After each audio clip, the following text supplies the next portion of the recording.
ஒரு 5 விஷயம் ஒருத்தருக்கு வந்து தன்னுடைய ஃபண்டமெண்டல் ரைட்ஸ் பாதிக்கப்பட்டால் ஒரு 5 விஷயம் ஃபாலோ பண்ணணும் அப்படின்னு சொல்லுவாங்க. 227 ஹைகோர்ட்டில் ஒரு 5 விஷயம் ஃபாலோ பண்ணணும் சொல்லுவாங்க. என்னென்னா ஹேபியஸ் கார்பஸ், மேண்டமஸ், சர்டியூரரி, இந்த மாதிரி வந்து ஒரு சில அந்த விஷயத்தை இது பண்ணிடலாம். ஸோ இதே தான் இப்போ வீட்டோ இருக்குது, அப்சல்யூட் வீட்டோ, பாக்கெட் வீட்டோ இப்படின்னு இருக்குது. ஒவ்வொன்றுத்துக்கும் என்னென்ன வித்தியாசங்கள் எல்லாத்தையுமே தெரிஞ்சுக்கிறதுக்கு, ஈஸியாக தெரிஞ்சுக்கிறதுக்கு ஒரு ஸ்டெப்ஸ் இருக்குது. இந்த ஸ்டெப்ஸை வந்து நம்ம என்ன பண்ணோன்னா தெரிஞ்சுக்கணும். இப்போ உதாரணத்துக்கு 5 திங்ஸ் இருக்குது. ஸோ இதை வந்து என்னன்னே தெரியாது. ஏன்னா அந்த டைமில் படிக்கிற டைமில் நம்ம கோர்ட்டு ப்ரொசீஜர்ஸோ இல்லை கோர்ட்டு ப்ரொசீடிங்ஸோ தெரியாது. இந்த 5 விஷயங்கள் தான் நமக்கு உண்மையிலே கஷ்டமான விஷயங்களாக இருக்கும். இந்த கஷ்டமான விஷயங்களை படிக்கும் போது மட்டும் என்ன பண்ணுவேன்னா, படிக்கிறதுக்கு முன்னாடி நான் பண்ண ஒரே ஒரு நல்ல விஷயம் என்னென்னா, this is one of the fundamental rule. Youth பேப்பரின் இனிய வணக்கம். மறக்காமல் சப்ஸ்கிரைப் பண்ணுங்கள், பக்கத்தில் இருக்க பெல் ஐகானை கிளிக் பண்ணுங்கள். Thank you. Exam 360 Coimbatore Coaching Center for TNPC Group 2, Group 4, SSC, Bank, Railways, Insurance, Gandhipuram, Coimbatore. SP Mailadurai, Suguna Singh IPS. I belong to 2013 batch of Indian Police Service. Basically இந்த preliminary examination பொறுத்தவரை நிறைய விஷயங்கள் நம்ம தெரிஞ்சுக்கணும் அப்படின்னு வந்து எதிர்பார்க்குறாங்க. நிறைய விஷயங்கள்னால் மினிமம் ஆஃப் 10 புக்ஸ், குறைஞ்சது ஒரு 10 புக்கு இருக்குது. ஏன்னா 10 டிஃப்ரெண்ட் சப்ஜெக்ட் நம்ம படிச்சிருக்கணும் அப்படிங்கிறது எதிர்பார்க்குறாங்க. படிக்கிறதுக்கு முன்னாடி நான் பண்ண ஒரே ஒரு நல்ல விஷயம் என்னென்னா, this is one of the fundamental rule. இந்த NCERT ஸ்கூல் புக்ஸ், இந்த NCERT ஸ்கூல் புக்கை ஃபர்ஸ்ட் வந்து என்ன பண்ணேன், பிஃபோர் ஸ்டார்டிங் மை ப்ரிப்பரேஷன் தெளிவாக படிச்சுட்டேன். ஏன்னா இந்த ஸ்கூல் புக்ஸுங்கிறது நமக்கு பேசிக்ஸை சொல்லிக் கொடுக்கும். நம்ம ஆல்ரெடி ஸ்கூலில் படித்த அதே விஷயங்களை திருப்பி நம்ம படிக்கும்போது பேசிக்ஸ் சொல்லிக் கொடுக்கும். நம்ம ஃபவுண்டேஷன் ஸ்ட்ராங் ஆகிடும். ஸோ இப்போ என்னுடைய ஃபவுண்டேஷன் ஓரளவுக்கு நான் ஸ்ட்ராங் பண்ணதுக்கப்புறமா இப்போ புதுசாக வந்து இந்த UPSC என்னெல்லாம் என்கிட்ட வந்து நாலேஜ் கெயின் பண்ணணும்னு எதிர்பார்க்குறாங்களோ அந்த 10 விஷயங்கள் நான் படிக்கணும்னு இப்போ ஆசைப்பட்டேன். ஸோ அந்த 10 விஷயங்கள் புக்கு படிக்கும்பொழுது உதாரணத்துக்கு I will tell only one thing is called polity. Indian polity அப்படின்னு சொல்லி ஒரு சப்ஜெக்ட் இருக்குது. இந்த இந்தியன் பாலிட்டிக்கு நிறைய புக்ஸ் இருக்குது. நிறைய பேர் வந்து பார்த்துருப்பீங்க. இந்த இந்தியன் பாலிட்டி புக்கு பார்த்தீங்கன்னா ஆல்மோஸ்ட் ஒரு 500 பேஜஸ் ஆஃப் புக்கு இருக்கும். ஒரு 500 பேஜுக்கு இருக்கும். இப்போ இந்தியன் பாலிட்டி புக்கை வாங்கி படிக்கும்பொழுது முதல்ல எடுத்தவொன்னே என்ன பண்ணுவேன், நான் இந்தியன் பாலிட்டியை மட்டும் நான் படிச்சுட்டு இருக்க முடியும். ஏன்னா 500 பேஜ் ஒரு நாளைக்கு நம்ம மேக்ஸிமம் வந்து ஒரு 10 பேஜ் படிப்போம். டீப்பாக படித்தோன்னா அப்படின்னு பார்த்தீங்கன்னா நீங்கள் 500 பேஜ் படிக்க ஒரு புக்குக்கு நீங்கள் 50 நாள் ஸ்பெண்ட் பண்ண வேண்டியதாக இருக்கும். அந்த அளவுக்கு ஸ்பெண்ட் பண்ணும்போது முதல் புக்லேயே நிறைய பேர் என்ன பண்ணுவாங்கன்னா டயர்ட் ஆகிடுவாங்க. என்னடா இது ஃபீல்டு எனக்கு வேண்டவே வேண்டான்னு சொல்லி போயிடுவாங்க. ஸோ ஒரு புக்கை படிக்கும்போது ஒரு நல்ல விஷயங்கள் என்னென்னா, இந்த புக்கில் என்னெல்லாம் வந்து இந்த ஃபீல்டை வந்து எதிர்பார்க்குறாங்க, UPSC இந்த புக்கில் என்கிட்ட என்னெல்லாம் எதிர்பார்க்குறாங்க அப்படின்னு சொல்லும்பொழுது உதாரணத்துக்கு இந்தியன் பாலிட்டியில் இந்தியன் கான்ஸ்டிடியூஷன்னா என்ன அப்படிங்கிறத எதிர்பார்க்குறாங்க. இந்தியன் கான்ஸ்டிடியூஷன்னா என்ன, அதில் எவ்வளோ ஆர்டிகல்ஸ் இருக்குது, ஒவ்வொரு ஆர்டிக்கலும் என்னெல்லாம் சொல்லுது, இந்த ஆர்டிக்கலில் என்ன அமெண்ட்மெண்ட் வந்திருக்கு, இந்த அமெண்ட்மெண்ட் மூலமாக பொதுமக்களுக்கு, அரசுக்கு மற்றும் எல்லாருக்கும் என்னென்னலாம் விஷயங்கள் நடக்குது, இதை தான் வந்து எதிர்பார்க்குறாங்க. This is what expected from you. But ஆனால் அந்த எக்ஸ்பெக்டேஷனை ஃபுல்ஃபில் பண்ணணும்னா ரைட் ஃப்ரம் ஆர்டிக்கல் 1லேருந்து ஆர்டிக்கல் எங்கேயோ போகும். நீங்கள் என்ன பண்ணணும், அட்லீஸ்ட் ஆர்டிக்கல் நம்பர் ஒரு 225 வரையாவது தெரிஞ்சு வச்சுருக்கணும். இந்த ஹைகோர்ட்ஸ் வரையாவது தெரிஞ்சு வச்சுருக்கணும். 225 ஆர்டிகல்ஸ் நம்ம படிக்கிறது சாத்தியமா உண்மையிலே அப்படிங்கிறது தான் ஃபர்ஸ்ட் கொஸ்டின். ஸோ அப்படின்னு சொல்லும்போது இந்த 225 ஆர்டிக்கலை நான் மனப்பாடம் பண்ணுறதுக்கு உண்மையிலே எனக்கு எவ்வளோ நேரம் ஆகும், that is a second question. So ஒன்று என்னால் படிக்க முடியணும், ரெண்டாவது அதுக்கு எவ்வளோ நேரம் ஆகும்னு எனக்கே தெரியாது. ஒரு விஷயத்தில் தேவைக்கு அதிகமான டைமை நான் இன்வெஸ்ட் பண்ணுறதும் தப்பு. ஸோ இதுக்கு என்ன பண்ணணுங்கிறது தான் நான் யூஸ்வலி பண்ணுறது. என்னென்னா ஃபர்ஸ்ட் டைம் எடுத்த உடனே என்ன பண்ணும், ஒரு ஹைலைட்டர் கையில் வச்சுக்கிட்டு கரெக்டாக ஆரம்பிப்பேன். ரைட் ஃப்ரம் ஆர்டிகல் 1, 2, 3, 4, 5, 6ன்னு சொல்லி ஒவ்வொரு ஆர்டிக்கலாக என்ன பண்ணுவேன் படிச்சுக்கிட்டே இருப்பேன். இந்த 225 ஆர்டிகல்ஸில் என்னென்னா certain articles are very easy, பார்த்தோன்னே அடிச்சுட்டு போயிடலாம். என்ன, நம்பர் 1 சிட்டிசன்ஷிப், இந்தியன் சிட்டிசன்ஷிப், யாரெல்லாம் இந்தியாவில் குடியுரிமை பெறலாம், யாரெல்லாம் பெறக்கூடாது. இதில் பெருசாக சொல்கிறதுக்கு ஒன்றும் இல்லை. இதுதான் க்ரைட்டீரியா. இது இருந்ததுன்னா நீ இந்தியன் சிட்டிசன், இது இல்லைன்னா நீ இந்தியன் சிட்டிசன் கிடையாது. நெக்ஸ்ட்டு ஃபண்டமெண்டல் ரைட்ஸ், இதுதான் அப்படிங்கிற மாதிரி. ரைட் டு ஈக்குவாலிட்டியிலேருந்து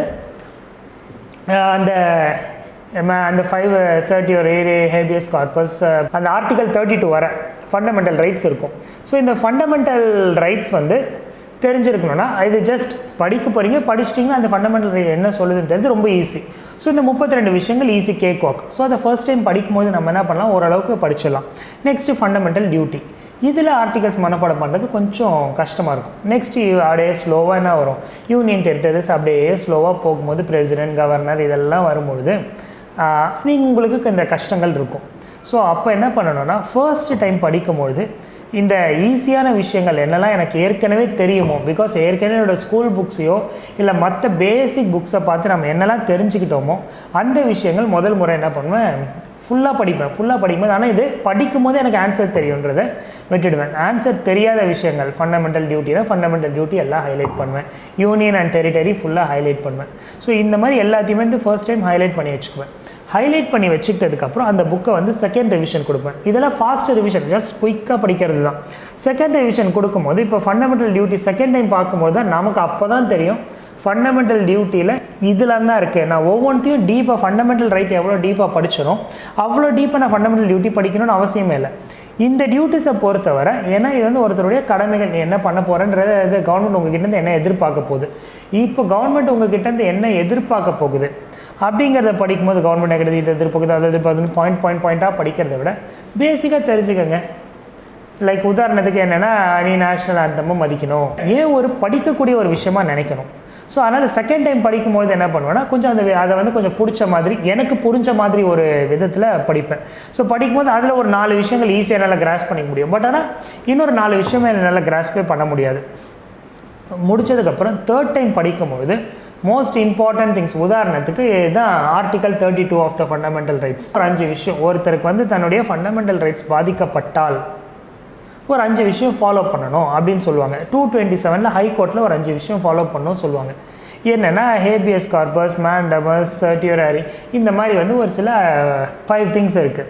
ஸோ இதை வந்து என்னன்னே தெரியாது. ஏன்னா அந்த டைமில் படிக்கிற டைமில் நம்ம கோர்ட்டு ப்ரொசீஜர்ஸோ இல்லை கோர்ட்டு ப்ரொசீடிங்ஸோ தெரியாது. இந்த 5 விஷயங்கள் தான் நமக்கு உண்மையிலே கஷ்டமான விஷயங்களாக இருக்கும். இந்த கஷ்டமான விஷயங்களை படிக்கும்போது மட்டும் என்ன பண்ணுவேன்னா, நெக்ஸ்ட்டு ஹைலைட் பண்ணியிருக்கேன் ஃபஸ்ட்டு, அதுக்கப்புறம் அண்டர்லைன் பண்ணியிருப்பேன். இதெல்லாம் மட்டும் அண்டர்லைன் பண்ணி வச்சுக்குவேன். அண்டர்லைன் பண்ண விஷயங்கள் எனக்கு பிடித்த விதத்தில் எப்படி நான் வந்து ஞாபகம் வச்சுக்கிறதுங்கிறதுக்காக தான் அதை வந்து நெக்ஸ்ட் 3 to 4 டைம்ஸ் திரும்ப படிப்பேன். ஸோ திரும்ப படிக்கும்பொழுது it be very easy for me. உதாரணத்துக்கு இப்போ ஹேபியஸ் கார்பஸ், இந்த வார்த்தைனா என்னன்னே நமக்கு புரியாது பாதி பேருக்கு. ஸோ ஹேபியஸ் கார்பஸ்னால் ஒன்றும் இல்லை, ஒருத்தரை போய் கேட்டேன், அதாவது இப்போ இது தெரிஞ்சதுக்கப்புறம் நான் போய் ஹேபியஸ் கார்பஸ்னால் எத்தனை முறை கேட்டாலும் படிக்க முடியாது. அப்போ என்னாச்சு, எங்கள் தெரிஞ்ச நபர் ஒருத்தக்கிட்ட போய் வாட் இஸ் ஹேபியஸ் கார்பஸ் அப்படின்னு கேட்டோமோன்னு என்ன சொன்னார், ஒரு சின்ன பொண்ணை கூப்பிட்டுட்டு நீ போய் ஒளிஞ்சிக்கோ அப்பா பிடிக்கிறேன் அப்படின்னு சொன்னார். அந்த பொண்ணு போய் ஒளிஞ்சிக்கிச்சு, என் பொண்ணு போய் கூட்டிகிட்டு வா அப்படின்னாரு. போய் கூட்டிகிட்டு வந்த உடனே இதுதான் இப்போ ஹேபியஸ் கார்பஸ்னார். புரியல. ஹேபியஸ் கார்பஸ்னால் நத்திங், ஒரு நபரையோ இல்லை ஒரு பாடியோ நீ ஐடென்டிஃபை பண்ணணும், அதுதான் ஹேபியஸ் கார்பஸ். அதுக்கப்புறம் சொல்கிறாரு, ஹேபியஸ் கார்பஸ்னால் ஒன்றும் இல்லை, ஏதோ காரணங்களுக்காக ஒரு நபர் இல்லைனா வந்து அவர் அந்த இடத்த விட்டு மறைஞ்சிட்டாரு, அவர் காணும் அப்படின்னு நினச்சின்னா, இந்த காணாமல் போனவங்களை இப்போ நீ என்ன பண்ண, போய் பிடிச்சிட்டு வந்தியா, நான் என்ன சொன்னேன் உங்ககிட்ட, போய் பிடிச்சிட்டு வான்னு சொன்னேன்னா, இப்போ என் பொண்ணு காணோன்னு யாரோ சொல்கிறாங்கன்னா போலீஸோ இல்லை வேறு யாரோ ஒரு கவர்மெண்ட் சர்வெண்ட் நீ போய் அவங்கள கூட்டிகிட்டு வான்னு கோர்ட்டு சொல்கிறதுக்கு பேர் தான் habeas கார்பஸ்னார்.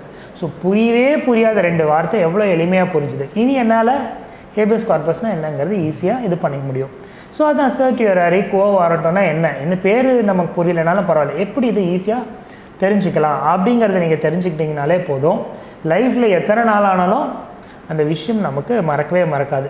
So one way of doing things is polity மாதிரியான விஷயங்கள் நல்லா தெரிஞ்சவங்க கிட்ட போய் கேட்டு ரியல் ப்ரொசீஜர் எப்படி இருக்குது அந்த மாதிரி நம்ம இது பண்ணிட்டோம்னாலே போதும், ரொம்ப ஈஸியாக வந்து நம்ம அந்த விஷயத்தை இது பண்ணிடலாம். ஸோ இதே தான் இப்போ வீட்டோ இருக்குது, அப்சல்யூட் வீட்டோ, பாக்கெட் வீட்டோ இப்படின்னு இருக்குது. ஒவ்வொன்றுத்துக்கும் என்னென்ன வித்தியாசங்கள் எல்லாத்தையுமே தெரிஞ்சுக்கிறதுக்கு ஈஸியாக தெரிஞ்சுக்கிறதுக்கு ஒரு ஸ்டெப்ஸ் இருக்குது. இந்த ஸ்டெப்ஸை வந்து நம்ம என்ன பண்ணோன்னா தெரிஞ்சுக்கணும். இப்போ உதாரணத்துக்கு ஒரு போட்டியில் இந்தியா வந்து விளையாட போகுது, இல்லை இந்தியா வந்து ஒரு கவர்மெண்ட் கவுன்சிலில் பேச போகும்போது சைனா தடுத்துட்டாங்க அப்படின்னு சொல்லி நம்ம படிக்கிறோம் நிறைய. பட் இங்கிலீஷ் பேப்பர் வந்து சைனா வீட்டோடு அப்படின்னு இருக்கும். இதுக்கு பேர் தான்ப்பா வீட்டோ. அப்படின்னா என்ன. ஸோ அது வந்து ரொம்ப ஈஸியாக வந்து நம்ம புரிஞ்சுக்கலாம். ஸோ இந்த மாதிரி வந்து எந்தெந்த விஷயங்களை நமக்கு பார்க்கறதுக்கு ரொம்ப கஷ்டமாக, படிக்கிறதுக்கு ரொம்ப கஷ்டமாக இருக்கும், அந்த படிக்கிறதுக்கு கஷ்டமாக இருக்கக்கூடிய விஷயங்கள் நேரில் நீங்கள் அப்சர்வ் பண்ணும்போது ஈஸியஸ்ட்டாக இருக்கும். ஸோ அதனால் வந்து அந்த விஷயங்களெல்லாம் நம்ம படித்து புரியலைன்னா அதை நேரில் போய் நம்ம என்ன பண்ணோம், அப்சர்வ் பண்ணி பார்க்கணும். So observation can be of any types. நான் ஆல்ரெடி சொன்ன மாதிரி தான், ஒரு அப்சர்வேஷன் தெரியாதவங்க மூலமாக கேட்டு நம்ம தெரிஞ்சுக்கலாம், இன்னொரு அப்சர்வேஷன் நேர்லேயே போய் பார்த்து தெரிஞ்சுக்கலாம். ஜஸ்ட் லைக் நான் ஜியாகிரஃபிக் சொன்ன மாதிரி தான், ஒரு ட்ரெயின் ஏறினீங்கன்னா எந்தெந்த ரூட் வழியாக போதும் நம்மளை அறியாமலே அந்த பயணம் வந்து நமக்கு ஞாபகமாக இருக்கும். அந்த மெமரபிள் ஜேர்னியே போதும் உங்களுக்கு நிறைய கொஸ்டின்ஸ் ஆன்சர் பண்ண வைக்கும். ஸோ இந்த மாதிரி தான் வந்து ப்ரிலிமினரி எக்ஸாமினேஷன் படிக்கணும்னா, ப்ரிலிமினரி எக்ஸாமினேஷன் ப்ராசஸ்ங்கிறது ஆல்மோஸ்ட் 6 months to 1 year. நம்ம ஒரு 6 மாதம் படிக்க போகிறோம். ஒரே ரூம்குள்ளே முடங்கி கடந்து கண்டினியூஸாக நான் இப்படியே படிச்சுட்டு இருப்பேன்னு நினச்சோன்னா ஒரு சிலருக்கு maybe that will be their habit. But majority of them நீங்கள் என்னென்னா காலேஜ் படிக்கிற டைமில் நல்லா ஜாலியாக ஊர் சுற்றி என்ஜாய் பண்ணி ஃபன் பண்ணி படிச்சிருப்பீங்க. ஏன் இங்கே வந்த உடனே உங்களை நீங்களே கஷ்டப்பட்டுட்டு படிக்கணும்னு நினைக்கிறீங்க? நான் காலேஜில் எப்படி இருந்தேன், சந்தோஷமாக இருந்தேன். See, life is all about being happy. Every second of life is more important and every minute of life you need to be happy. வாழ்க்கைங்கிறது சந்தோஷமாக இருக்கிறதுக்காக தான். இந்த சந்தோஷத்தை இழந்துட்டு தான் நான் படிக்கணும் அப்படிங்கிற ஒரு அவசியம் யாருக்கும் இல்லை. அண்ட் யாரும் அவங்கக்கிட்ட அதை எதிர்பார்க்கவும் இல்லை. அவங்க எதிர்பார்க்கறது டெடிகேஷன், சின்சியாரிட்டி. நான் என்னுடைய இந்த பர்டிகுலர் ஸ்டடீஸ்க்கு நான் சின்சியராக இருக்கேனா, என்னுடைய அந்த ஃபோக்கஸ்க்கு நான் டெடிக்கேட்டடாக இருக்கிறேன்னா, இதை தான் எதிர்பார்க்குறாங்களே தவிர நீ கஷ்டப்படணும், துன்புறுத்தப்படணும் அப்படின்னு அவங்க யாரும் எதிர்பார்க்கறதில்ல. ஸோ எப்பவும் போல் நல்லா ஹாப்பியாக ஃபன் பண்ணி ஜாலியாகவே நீங்கள் படிங்க. படிச்சிங்கனாலே போதும், இந்த ஃபீல்டில் ஈஸியாக சக்ஸஸ்ஃபுல்லாக வரலாம். ப்ரிலிமினரி எக்ஸாமை பொறுத்தவரை ஆக்சுவலி வந்து என்னோடய ஐடியா வந்து நான் புக்ஸுன்னு சொல்லி எதுவும் பெருசாக போகல. பாலிட்டி லக்ஷ்மிகாந்த் புக்கு, அதே போல் ஜியோகிராஃபிக்கு வந்து concerned authors, because geography was my ஆப்ஷனுங்கிறனால அது கொஞ்சம் டீப்பாக படித்தேன். ஸோ அதுக்கு எல்லா ஆத்தர்ஸோட புக்கு இருந்தது. ஸோ அதர் தேன் தட் வந்து ஸ்பெசிஃபிக்காக இந்த புக்கு தான் அப்படிங்கிற மாதிரி இல்லை. என்னுடைய வந்து அந்த டைமில் மார்க்கெட்டில் என்ன புக்ஸ் அவைலபிள் இருந்ததோ அதை தான் எடுத்து படித்தேன். பிகாஸ் என்னோட கன்சர்ன் என்னென்னா மோர் வந்து Mphasis was given for the notes. ஏன்னா கிளாஸ் நோட்ஸில் எல்லாமே இருக்கும் ஆல்ரெடி. பட் நோட்டில் இல்லாத ஒரு சில விஷயங்களையோ இல்லை நோட்டில் எழுதும் போது வந்து அந்த ஸ்டூடெண்ட் தன்னோட மைண்ட் செட்டுக்காக வச்சு எழுதியிருப்பார். ஸோ அதை வந்து நமக்கு புரியாத விஷயத்தை அப்படியே புக்கில் படிச்சுவேன். ஸோ இந்த மாதிரி தான் புக் வந்து ஹெல்ப்ஃபுல்லாக இருந்தது.